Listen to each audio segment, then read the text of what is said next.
The east face of Cloud Peak in the Bighorn Mountains of Wyoming is a beautiful face. It's about 1,000 feet, and I did the first ascent of it in 1986 with my friend from Wyoming at the time, Steve Petro.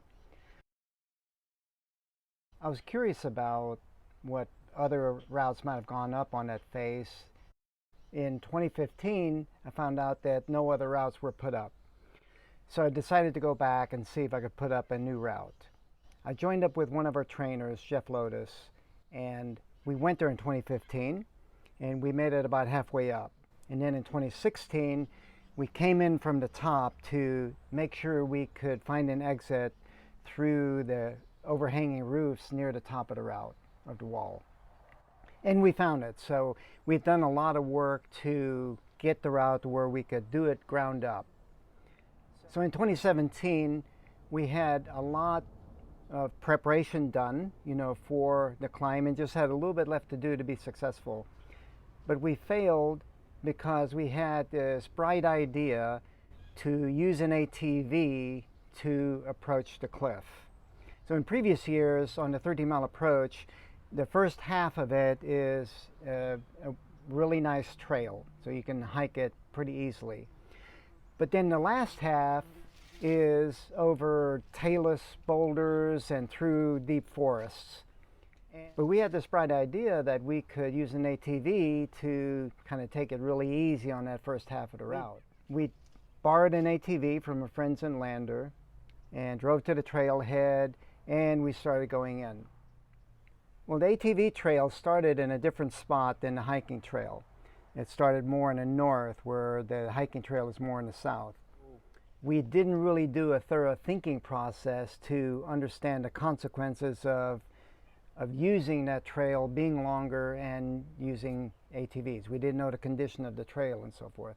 So the hiking trail and the ATV trail, they kind of intersect by a lake, and then you do that scramble for the rest of the way to the mountain. So we ran into some roadblocks. And in order to negotiate roadblocks, we have to have a thorough thinking process. So basically, it's three things that you need to do. First, you need to be clear about what the goal is. Well, the goal was to arrive at that lake where those trails intersected with the ATV carrying all our packs. That's the end goal. We needed to be able to arrive there. The consequence is what we didn't really think through. We didn't ask, like, what's the worst that could happen? Like the ATV breaking down or running out of gas or the trail being unpassable. And then the plan, we weren't able to create an effective plan because we didn't think about the consequence. So we didn't really have a plan for what to do if the ATV broke down, or if we ran out of gas, or if that trail was impassable.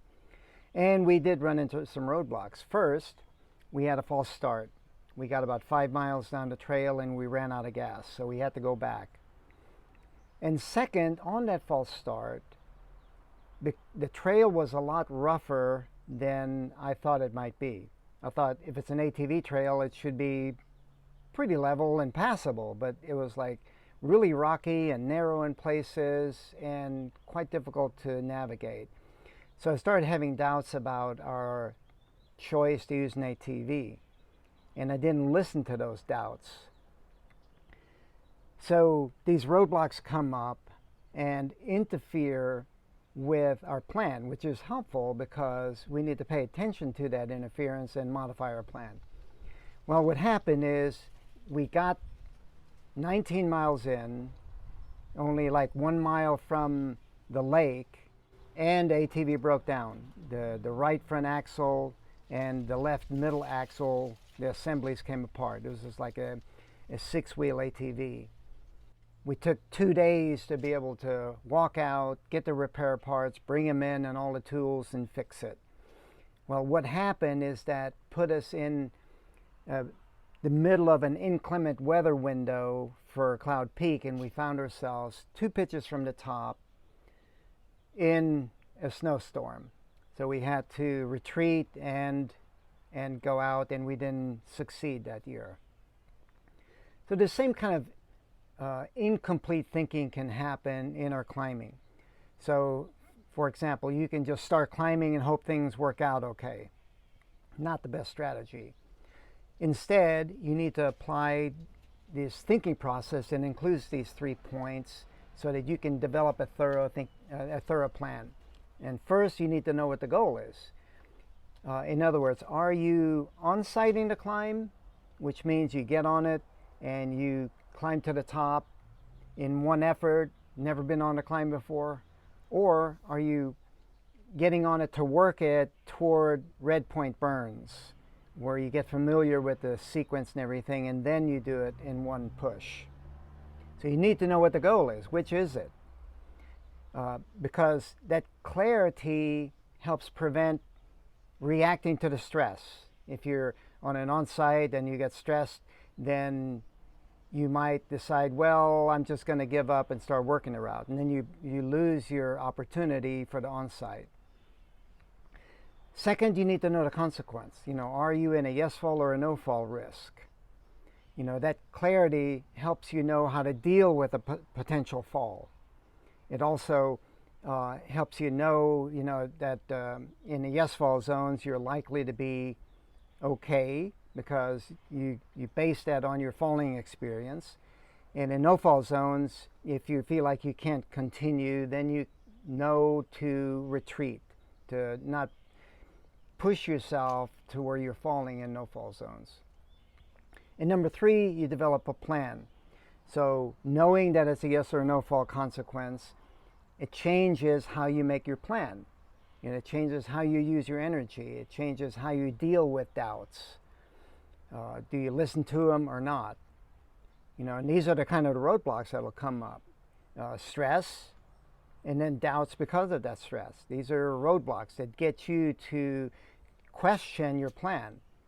And if you know how to process that stress, how to be present for it, and if you know whether or not to listen to those doubts based on the kind of risk it is, being yes fall or no fall, then you can stay committed to the goal that you had set.